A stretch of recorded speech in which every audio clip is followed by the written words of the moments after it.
Ya, terima kasih Bu Rita Andini. Saya share screen dulu ya. Slideshow. Bisa terlihat ya?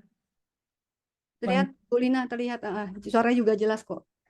Terima kasih atas kesempatannya. Pada kali ini saya akan menjelaskan mengenai high performance computing for life science, khususnya layanan HPC yang ada di BRIN. Jika lihat dari background saya, memang sebetulnya saya tidak mengambil computer science, tapi selama masa studi dan sampai sekarang itu banyak training dan penelitian yang berhubungan dengan HPC.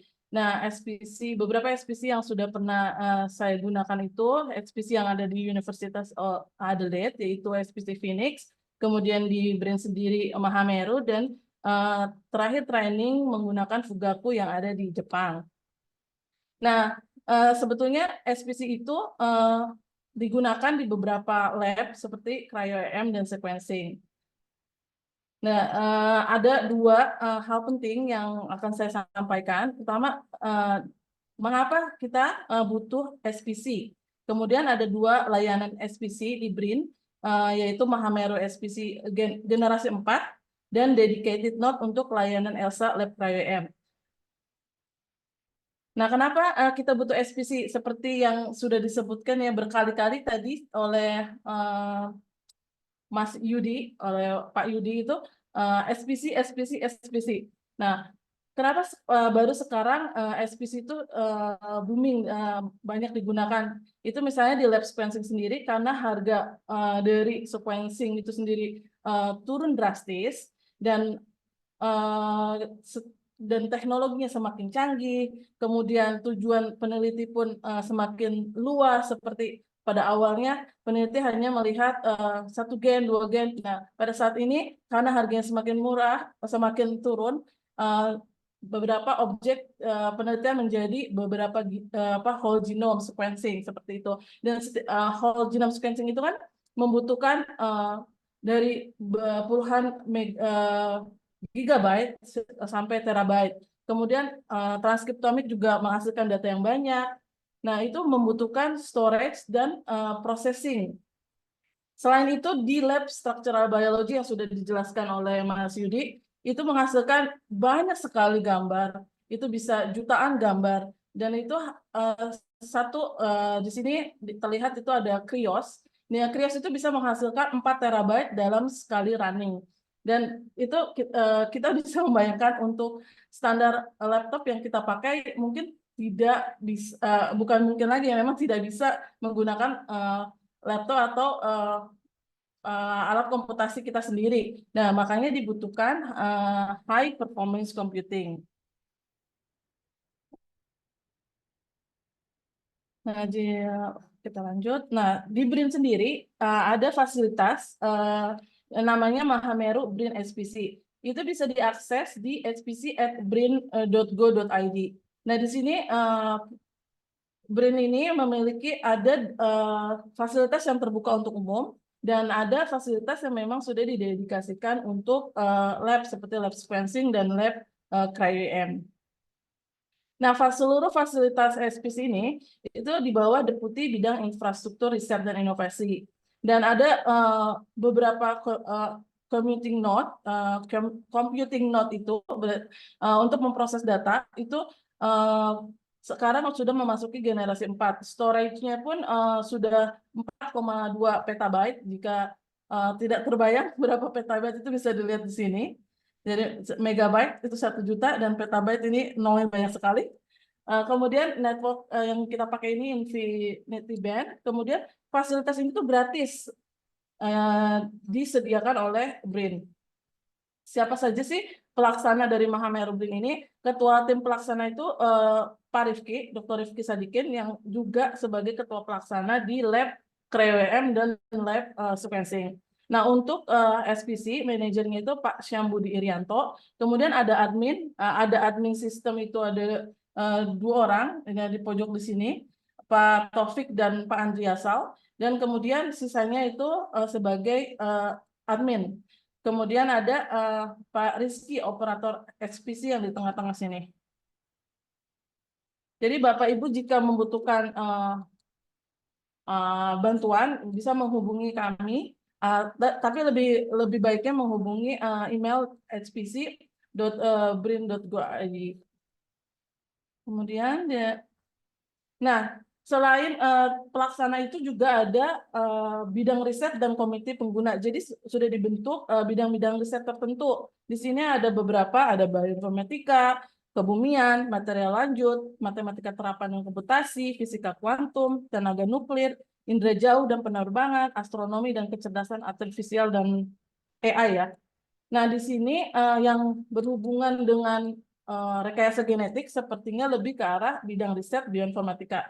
Di bidang di sini ada komite pengguna juga yang bisa Bapak Ibu tanya, konsultasi misalnya untuk penggunaan SPC. Itu ada Mbak Jahra, saya sendiri, terus Pak Ruby, Maulida dari Pusat Komputasi, dan ada Pak Ivan dan Pak Frans Dani. Ini SPC itu memang di bawah diri, tapi untuk pelaksanaan itu seperti komunitas dari untuk komunitas dari komunitas. Nah, sampai dari Oktober sampai Januari 2024 untuk generasi 4 ini pemakainya udah sekitar 137 user. Nah, sebagian besar sebesar 59,3% itu memang dari BRIN dan sisanya itu 40,7% itu dari eksternal. Eksternal itu meliputi universitas, kemudian badan riset juga. Nah, jika lihat di sini dari BRIN itu sendiri berapa sih dari pusat riset rekayasa genetika yang sudah pakai? Itu ada 3%. Tapi dari 3% itu ada 4 user. Nah, user pertama adalah saya sendiri dan 2 lagi itu sebetulnya user dari pusat riset tapi itu pun tidak dipakai. Dan kemudian satu itu Pak Asep ya yang juga sudah mendaftar untuk penggunaan generasi 4. Nah, dari seluruh ini yang paling banyak sebetulnya penggunanya adalah dari bidang riset bioinformatika. Nah, kalau melihat data ini, sebetulnya kita dari rekayasa genetika itu sebetulnya bisa menggunakan fasilitas ini mungkin karena belum terpapar oleh SPC informasinya atau memang ya karena belum tahu dan mungkin biasa kalau misalnya mengirim sequencing mungkin bersamaan dengan analisis datanya sehingga tidak merasa untuk membutuhkan SPC. Tapi ke depannya mungkin kami bisa membantu untuk Bapak Ibu supaya bisa menggunakan SPC. Nah, bagaimana sih caranya untuk mengakses SPC yang ada di BRIN ini? Caranya mudah, itu sama seperti layanan lainnya. Itu bisa mengklik di elsa.brin.go.id. Itu pegawai BRIN itu kan sudah terdaftar langsung, jadi bisa login SSO BRIN. Nah, calon pengguna dari luar BRIN juga bisa menggunakan asal warga negara Indonesia, itu tapi perlu mendaftar. Kemudian layanannya itu tadi berdasarkan bidang dan melengkapi formulir online termasuk mengirimkan public key. Nah, akan dijelaskan lebih lanjut. Nah, jika Bapak Ibu membuka layanan ELSA pertama kali, itu kan nanti akan masuk di sini, kita klik masuk, ketika kita sudah bisa login dengan SSO, itu otomatis dapat masuk. Nah, jika Bapak Ibu dari luar instansi, itu bisa mendaftar dulu terlebih dahulu. Nah, setelah itu bisa mengetikkan di sini, itu SPC. Nah, nanti banyak pilihan-pilihan pilihan untuk sesuai dengan bidangnya. Nah, di sini kita bisa memilih HPC untuk bioinformatika. Sepertinya menurut saya itu yang lebih sesuai untuk rekayasa genetika. Nah, di SPC BRIN ini kita bisa melihat deskripsi layanannya. Nah, apa saja sih yang harus kita penuhi untuk bisa menggunakan SPC? Nah, di sini jika Bapak Ibu lihat, itu ada rencana tanggal pelaksanaan. Itu maksimal 1 tahun, dan setiap 3 bulan dari luar BRIN itu akan nonaktif jika tidak dipergunakan. dan sedangkan yang dari BRIN itu sekitar 6 bulan. Nah, di sini diperlukan judul proposal, kemudian abstrak itu bisa copy paste dari abstrak Bapak Ibu yang dikirimkan untuk proposal penelitian lainnya. Nah, terus kata kunci, kemudian tujuannya apa, metodologi, dan daftar anggota. Nah, di sini perangkat lunak itu software-software apa sih yang Bapak Ibu butuhkan. Kemudian sumber dananya misalnya dari RIM, dari RP, rumah program, seperti itu. Nah, keluarannya di sini bisa dipilih nanti ada jurnal, proceeding, atau laporan. Nah, biasanya yang suka salah itu dari public key. Nah, public key itu apa sih? Kita bisa lihat di sini. Nah, jika Bapak Ibu tidak tahu public key, Bapak Ibu sebetulnya ada tutorial untuk mengenerate itu public key. Jadi nanti ketika kita dikasih user account itu kita tidak memasukkan password karena kita sudah mengenerate public key dan private key. Jadi yang kita kirim, jadi di komputer kita itu kita buka terminal, bisa di sini ya, bisa pakai Mac, bisa pakai Windows PowerShell, bisa juga pakai Linux. Nah, ketika diketikkan SSH keygen, kemudian cat seperti ini, nah nanti akan tergenerate contohnya seperti ini. Nah, public key inilah yang Bapak Ibu kirimkan yang dimasukkan ke dalam formulir online. Nah, jika Bapak Ibu salah memasukkan misalnya private key yang dimasukkan, itu sebetulnya berbahaya ya, sebetulnya private key yang diberikan karena itu kuncinya. Jadi ini seperti kita membuat kunci dan gembok pasangannya. Gemboknya kita berikan ke orang lain, itu siapa aja boleh tahu, seperti ini gemboknya saya, dan private key-nya itu ada di komputer saya. Jadi yang bisa membuka akun saya nanti adalah komputer yang saya gunakan saat ini. Nah, di sini tuh jika Bapak Ibu misalnya mendaftar di Fugaku, Fugaku itu salah satu SPC terbesar yang ukurannya itu di atas petabyte itu exascale ya. Itu jika Bapak Ibu mengirimkan private key, Bapak Ibu langsung diblok karena itu sebetulnya sangat berbahaya. Nah, selanjutnya setelah Bapak Ibu mengirimkan proposal, kemudian nanti akan diterima oleh komite pengguna di sini sebagai penyelia yang tadi sudah disebutkan. Salah satunya tuh Mbak Jahra, saya, dan Bu Maulida dan teman-temannya itu di bagian bioinformatik. Nanti Bapak Ibu setelah diterima, bagian dari operator itu akan membuat akun Bapak Ibu, kemudian dari diri itu akan diklik pelaksanaan. Nah, cara masuknya seperti apa? Jadi Bapak Ibu tuh tinggal mengetik seperti ini SSH, username Bapak Ibu, username untuk BRIN itu sama dengan username untuk login. Nah, login to .hpc.brin.go.id ini di terminal. Nah, ya di sini bisa pakai Windows seperti tadi ya, disebutkan, bisa pakai Windows, bisa pakai Mac, bisa pakai Linux, itu pakai komputer kita sendiri. Jadi Bapak Ibu tidak perlu untuk menginstal apapun. Dibuka terminalnya dan dimasukkan ini ketika telah masuk pelaksanaan. Nah, apa saja sih yang ada di SPC saat ini? Itu software ketika Bapak Ibu mengetik yang tadi tuh SSH username bla bla bla, itu nanti kita akan masuk ke login node yang ada di BRIN yang ada di SPC Mahameru. Nah, ketika Bapak Ibu mengetikkan modul Avail, itu artinya apa aja sih modul yang ada, software-software yang ada. Nah, nanti terlistlah di sini software-software yang ada. Nah, untuk bioinformatika sebetulnya mostly itu kita hanya butuh software Anaconda. Setelahnya itu kita bisa menginstal di login node kita masing-masing. Nah, kemudian setelah dapat username, kemudian bisa login, kemudian kita tahu bahwa software yang kita butuhkan ada. Nah, jika Bapak Ibu misalnya softwarenya tidak ada, nah Bapak Ibu bisa mengirimkan email ke HPC ke email HPC. Nah, setelah ada semuanya ada, nah kemudian di sini kita bisa submit job.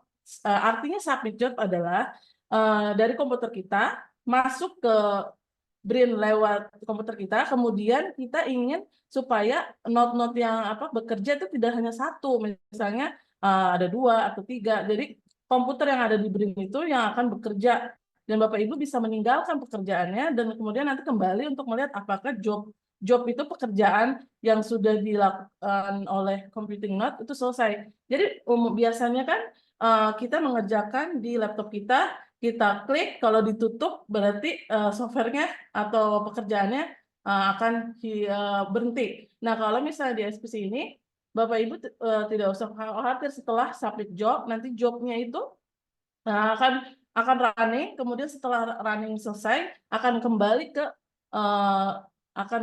login node.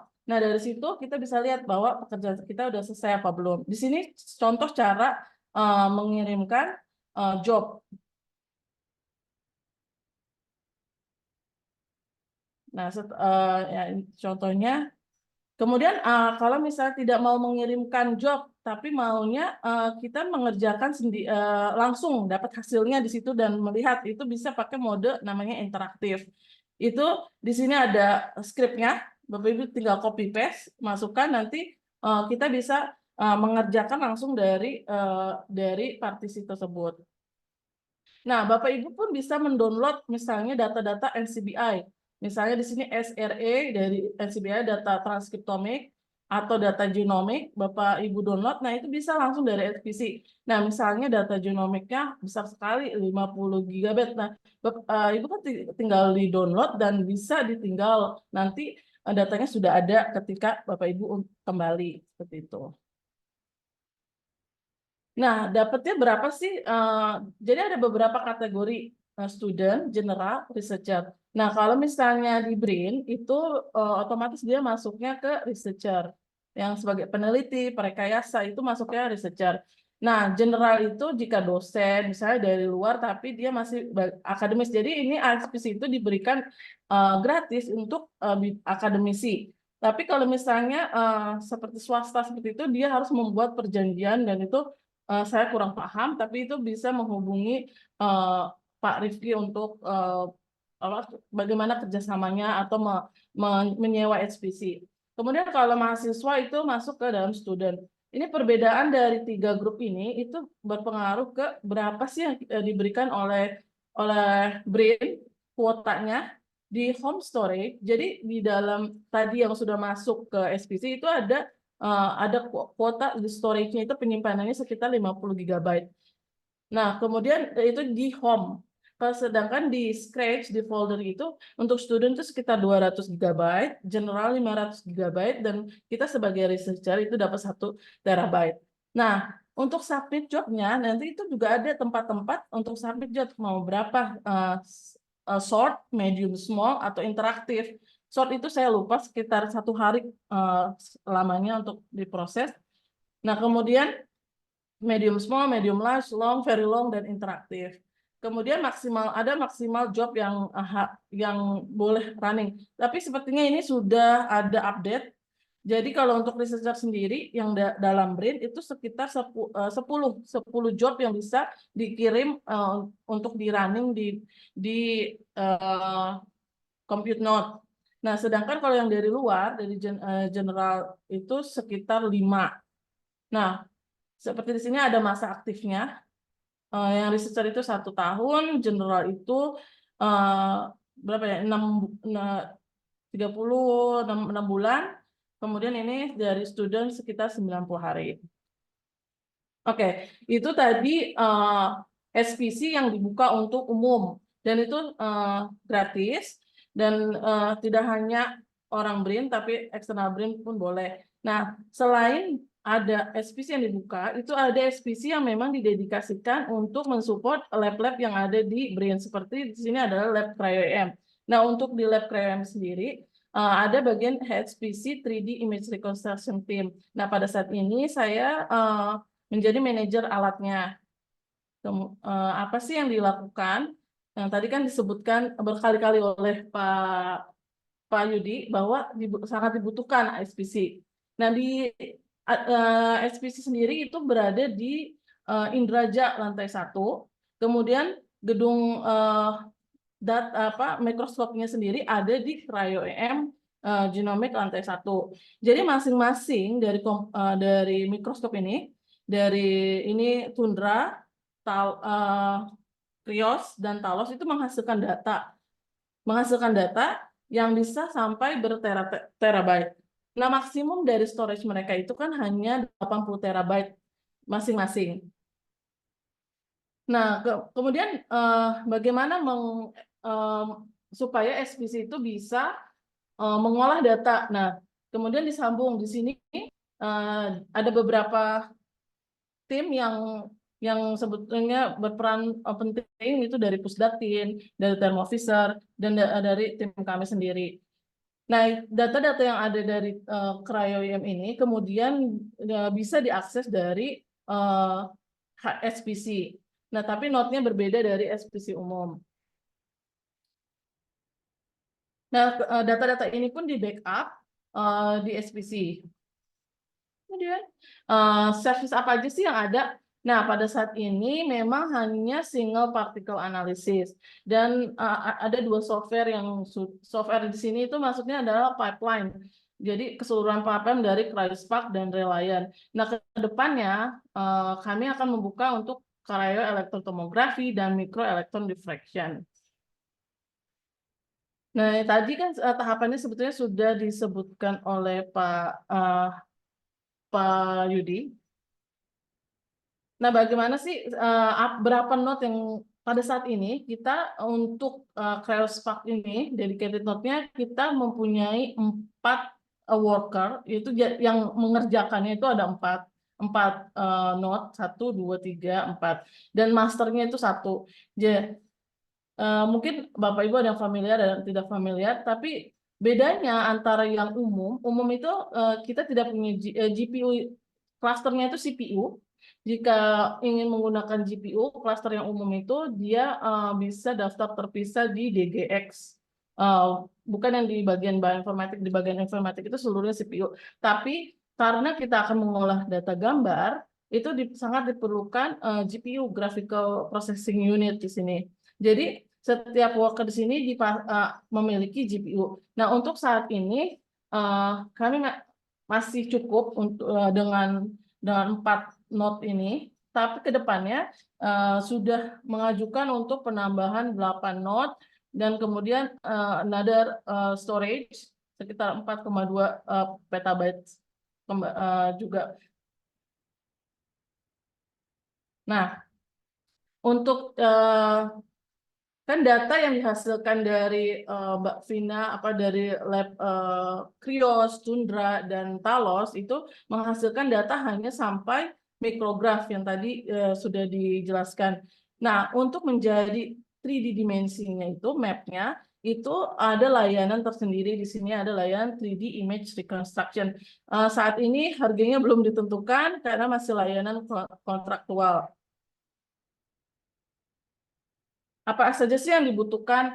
Nah, Bapak Ibu, datanya itu sebetulnya tidak harus datang dari lab cryo ini. Tapi kan di Indonesia yang memiliki lab cryo itu baru BRIN. Tapi sebetulnya data dari luar pun bisa mengirimkan, dari luar negeri itu bisa mengirimkan dalam bentuk hard disk, dikirim ke di sini seperti data yang tadi disebutkan, ada setengah yang sudah diolah dan setengah lagi itu data dari luar, itu bisa di sini kami uploadkan ke SPC, kemudian diakses untuk diproses. Apa saja sih yang harus dipenuhi? Standar personal information, kemudian sampel information-nya itu sebetulnya tidak hanya protein ya, sel bisa, kristal bisa, tapi lebih di sini itu masih di protein. Kemudian untuk mempermudah itu gel electrophoresis image-nya juga perlu dicantumkan, kemudian sekuen proteinnya. Nah, Bapak Ibu sebetulnya bisa meminta bantuan ke kami untuk membuat prediksi menggunakan AlphaFold, karena kami pun sudah menginstal AlphaFold di SPC. Itu sebetulnya bisa diakses di Google, tapi sepertinya tidak bisa buat multimer. Di tempat kami ini itu sudah diinstal karena storage database-nya sendiri itu sekitar 3 terabyte. Kemudian diisi itu menggunakan Talos, Tundra, Krios, kemudian folder name-nya, kemudian data-data yang sangat penting yang dari mikroskop itu seperti berapa pixel, kemudian berapa accelerator voltage-nya, aberration, dan ini data-data yang diambil dari mikroskop. Nah, selanjutnya seperti apa tampilan Cryospark? Jadi Cryospark itu di SPC, tapi Cryospark itu sudah dalam bentuk pipeline dan dia user friendly. Nah, tampilan umum itu seperti ini, Cryospark. Jadi di sini ada tahapan-tahapan itu import movie, micrograph itu sebetulnya tinggal klik, kemudian import datanya. Di sini ada tahapan-tahapannya. Kemudian kita bisa lihat nih dari tahun kemarin, dari bulan Oktober sampai bulan sekarang itu kapan saja sebetulnya yang sudah dilakukan processing data. Nah, tahapannya apa saja? Tahapannya data dari lab itu kita koleksi dalam bentuk mikrograf, kemudian kita proses, kita perbaiki correction motion-nya, kemudian kita estimasi, kemudian kita picking partikelnya, terus kemudian diekstraksi, kemudian menjadi 2D classification, selanjutnya menjadi 3D classification, kemudian dikurasi, kemudian nanti tahapan selanjutnya adalah refinement sehingga menghasilkan final map seperti yang tadi ya sampai 1,59 yang hampir mendekati rekor dunia. Nah, fasilitas ini memang tidak dibuka untuk umum, tapi secara general itu bisa dilihat di sini dari import movie hingga refinement. Ini contohnya adalah apoferitin sampai 1,81. Mungkin nanti jika ada yang bertanya bisa lebih jelas.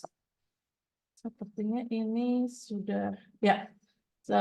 Ini slide terakhir. Jadi SPC BRIN itu tidak hanya dibuka untuk umum, tapi ada juga yang dedikasi untuk lab-lab yang ada di BRIN. Ya, terima kasih, Mbak Rita Andini. Makasih Mbak Lina atas penjelasannya. Terus kayaknya pekerjaannya juga udah banyak ya, Mbak Lina. Alhamdulillah. Ya, mungkin untuk waktu yang tersisa Mbak sekitar 5 menit, saya izinkan buka forum pertanyaan. Sembari menunggu mungkin ada pertanyaan tuh Mbak dari saya pribadi di chat. Oh, ini sampel analisis untuk IM ya? Iya Mbak. Ya, itu tergantung dari itu bisa seminggu sampai berbulan-bulan, maksudnya bisa lebih dari sebulan. Itu tergantung dari kualitas sampelnya. Misal kalau kualitas sampelnya bagus, itu dia dalam seminggu. Dari setiap tahapan kan ada yang hanya beberapa menit, kemudian bisa dilihat sih dari sini misalnya nih, dia butuh waktu hanya 58 second. Saya lagi ya. Ini 58 second. Kemudian ini butuh waktu 2 jam. Ya. Itu juga tergantung dari berapa movie atau ya movie-nya yang dihasilkan mikrografnya itu berapa banyak. Ini kan 6.000 ya. Dan dia sekitar 2 jam. Kemudian berapa power yang kita gunakan, misalnya 1 GPU kah atau 3 GPU atau hanya pakai CPU. Kalau pakai CPU itu makin lama misalnya. Ini 2 jam, ini 2 jam, 2 jam. Kemudian yang paling lama itu bisa di sini sih 3 jam paling lama di Homo refinement. Nah, kalau di total-total seminggu kalau misalnya datanya bagus, tapi kalau datanya jelek, nah kita harus kurasi dulu, dibuang-buang dulu data-data yang tidak bagus. Kemudian kalau partikel terlalu kecil itu juga harus dilihat itu tuh benar gambarnya atau apa. Ya, kayak seperti ini kan jelas dia ada bundar. Itu bisa ada sampel yang misalnya itu tidak terlihat jelas karena memang sampelnya terlalu kecil. Makanya tadi Pak Yudi juga kan ada kriteria berapa sebetulnya ukuran yang bisa kita analisis gitu. Makanya kriteria sampel yang tadi dijelaskan Pak Yudi itu sangat penting untuk seberapa cepat kita bisa menganalisis. Paling cepat seminggu. Seminggu ya. Baik Mbak Lina, terima kasih. Mungkin ada pertanyaan dari pemirsa yang lainnya, silahkan. Nanya apa aja boleh. Mungkin ada pertanyaan mengenai ada yang ingin mendaftar SPC, silakan. Mbak, sembari menunggu pertanyaan, ya sebentar ya. Pak Dani, silakan Pak Dani. Waktu dan tempat, silakan Pak. Ya, kebetulan kan saya agak tertarik dengan beberapa faktor transkripsi ya. Nah, ini kira-kira KUIM ini bisa nggak ini menghandle eh, struktur protein, tapi waktu dia sedang berinteraksi dengan DNA misalnya atau dengan protein lain, gitu bisa nggak? Itu yang sebetulnya yang bisa menjawab itu Mbak Vina dan Pak siapa namanya, Mbak Vina dan Pak Dede. Itu Mbak Vina sama Pak Dede sebetulnya dia meneliti juga nggak hanya protein tapi dengan substrat kalau Mbak Vina sama Pak Dede. Dan itu bisa Pak. Terus di kemarin tuh ikut training itu sebetulnya bisa protein dengan DNA, protein dan RNA seperti itu kemungkinan bisa Pak. Karena saya juga belum masih baru di sini dan masih dalam masa training-training, tapi kemungkinan eh, itu sepertinya mungkin Pak. Oke, kasih. Berikutnya tadi saya lihat Mbak Rifkia ya kalau nggak salah. Udah raise hand, silakan Mbak. Halo, tadi ada Mbak Rifkia kalau nggak salah. Iya, iya. Ya, silakan Mbak, waktu dan tempat. Ya, apakah suara saya terdengar ya? Terdengar. Ya, kedengaran. Mohon penjelasan lebih lanjut tadi Mbak yang apa namanya fasilitas support untuk AlphaFold ya, studi 2D dan 3D-nya tadi sejauh apa dan maksudnya yang materi-materi yang harus dipersiapkan untuk dapat support layanan itu apa aja gitu. Terima kasih banyak Mbak Lina. Sebetulnya kan tadinya AlphaFold itu dipakai untuk ini ya apa namanya tambahan dari 3D map. Tapi kan saat ini saya pikir saat ini itu belum menghasilkan banyak protein, belum banyak itu protein purifikasi. Tapi kan kita sebetulnya bisa prediksi dari sequence itu. Dan kami sudah mencoba memasukkan sequence, kemudian kita bisa terlihat struktur 3 dimensinya itu sudah terlihat dari struktur protein itu. Jadi misalnya Bapak Ibu punya sequence protein, bisa saja misalnya dari sequencing, kemudian dapat CDS-nya, kemudian kita bisa prediksi dari proteinnya, kemudian dari protein itu kita masukkan ke AlphaFold. Jadi AlphaFold itu sebetulnya dia itu AI ya teknologinya. Jadi dia itu men-search data-data yang sudah ada di PDB. Nah, jadi dia tuh kenapa sampai 3 terabyte karena semua database itu dicari, maksudnya ditaruh, kemudian dilihat, oh struktur ini tuh jadinya seperti ini gitu. Dan itu Mbak siapa tadi yang nanya? Mbak Rifkia, Mbak. Mbak Rifkia bisa 3D reconstruction juga yang di Elsa itu bisa dipilih. Nanti data yang dimasukkan tuh bukannya data sequence-nya aja nanti yang dikirim. Ya, yang tadi di Elsa yang 3D reconstruction yang di sini. Belum di-share. Sebentar. Saya share dulu.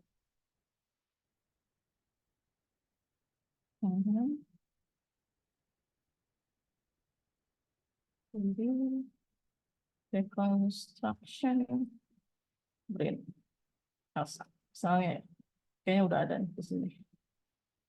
Nah, sini bisa ya di sini ajukan layanan saja. Di sini ajukan layanan, kemudian harus masuk dulu.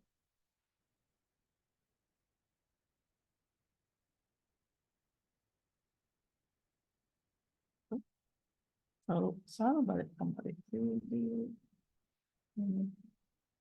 instruction. Ya.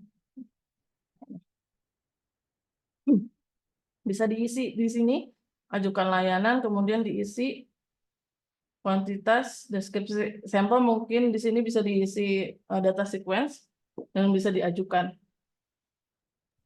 Ini boleh konsul dulu sebelum ajukan layanan nggak Mbak Lina?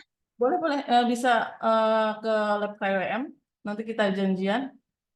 Karena sekarang itu lab KWM kan baru 3D dimensi ini baru dibuka akhir bulan Januari atau awal Februari ya. Ya, ini baru jadi bisa konsultasi dulu ke sini dan sebetulnya dari harga atau apa itu masih belum dipastikan dan kita bisa kerjasama sebetulnya lab KWM dengan Bapak Ibu periset di sini. Makasih banyak, Mbak. Ya. Terima kasih ya Mbak Rifki ya udah bisa janjian sama Mbak Lina ya, alhamdulillah. Mungkin ada pertanyaan lagi, satu pertanyaan sebelum kita kembalikan ke Ibu MC. Mbak Lina izin tanya sedikit boleh Mbak? Boleh, boleh. Tadi saya baca di screen Mbak ada apa berapa gitu ya untuk mahasiswa, untuk peneliti. Itu durasinya berapa lama Mbak? Misalnya apa misalnya 2 bulan atau itu? Karena kan tadi hanya space-nya aja Mbak. Makasih Mbak Lina. Ya, sebetulnya sih tadi kayaknya di presentasinya ada. Cuma pas kita masukkan itu waktunya yang dari BRIN itu satu tahun dan itu bisa di 1 tahun itu misalnya expired, itu bisa mengajukan kembali. Sebetulnya tadi ada gimana ya. Jadi satu tahun untuk 1 tahun ya. Makasih Mbak Lina informasinya. Mudah-mudahan lebih banyak dikenal nih Mbak. layanannya ya. Layanannya. Ini Mbak Lina mungkin ada di chat lagi. Iya. Karena sebetulnya ini kenapa jadi banyak? Karena waktu pas HPC ada ASEAN SPC waktu pas bulan Desember itu memang didatangkan dari Sabang sampai Merauke perwakilan dan dari luar negeri. Jadi dari 10 ASEAN itu datang mau mengirimkan, tapi ada juga yang tidak mengirimkan. Jadi sebetulnya SPC di BRIN itu salah satu yang bagus ya dibandingkan dari 10 ASEAN itu, karena yang punya SPC itu hanya Thailand dan Singapura dan Indonesia dari 10 di kawasan kita ini. Baik. Mbak Lina terakhir nih mungkin pertanyaan di chat dari Mbak Is Helianti. Silakan Mbak. Mana ya tadi chatnya? Kok aku nggak? Beliau menginformasikan ada ikut workshop Mbak di tahun sebelumnya. Ya, ya Bu Is, saya juga ketemu Bu Is. Iya Bu Is bisa, tapi kok di sini nggak ada kolom chat ya? Mana Dia ya? cuman bilang ini aja Mbak, beliau ikut di workshop Mbak tahun lalu. Protein tersebut apakah bisa kita tindak lanjuti dan dilanjutkan dalam bentuk kolaborasi, yaitu workshop single particle analysis. Itu aja Mbak. Oh ya, Bu Is nanti menghubungi Bu Vina ya. Kan Bu Vina itu dari 20 sampel itu udah di screening mana yang bisa lanjut dan mana yang tidak bisa lanjut. Nah ini saya belum tahu nih sampelnya Bu Is ini yang memenuhi kriterianya di tempatnya Mbak Vina apa enggak. Karena kan saya bekerja itu setelah datanya keluar dari mesinnya kan. Dan itu biasanya diberitahu oleh manajer alatnya. Gitu. Jadi sepertinya harus kita, Bu Is bisa sini aja Bu Is ke lab KWM sama Pak Yudi. Baik, udah dijawab itu Bu Is ya oleh narasumber kita. Baik, dikarenakan waktu udah menunjukkan 14.46, mungkin nanti bisa dilanjutkan ya Mbak Lina dengan kopi darat atau bagaimana, atau mungkin lewat email, atau Mbak Lina udah ada kan nomornya di WA grup kita. Biar tambah semangat nih Mbak, kan masih awal tahun ya, mudah-mudahan. Baik, mungkin dengan berat hati kita harus tutup karena biar bagaimana waktu berjalan terus. Sekali lagi saya ucapkan terima kasih atas kedua narasumber kita yang walaupun waktunya sangat terbatas ya, Pak Yudi dan Mbak Lina pada Jumat sore ini. Mudah-mudahan segala apa yang disampaikan bisa menjadi entry point untuk kerjasama dengan peneliti yang lain, baik di dalam BRIN atau di luar, dan ilmu yang diberikan bisa menjadi berkah untuk tidak hanya si narasumbernya, tapi juga buat kita semua yang mendengar. Mungkin sekian dari saya, mohon maaf atas kesalahan atau kekurangan dari kami yang bertugas pada siang hari ini. Waktu dan tempat saya kembalikan lagi kepada Ibu MC. Terima kasih ya Mbak Lina atas ininya, atas sharing-sharingnya. Sama-sama.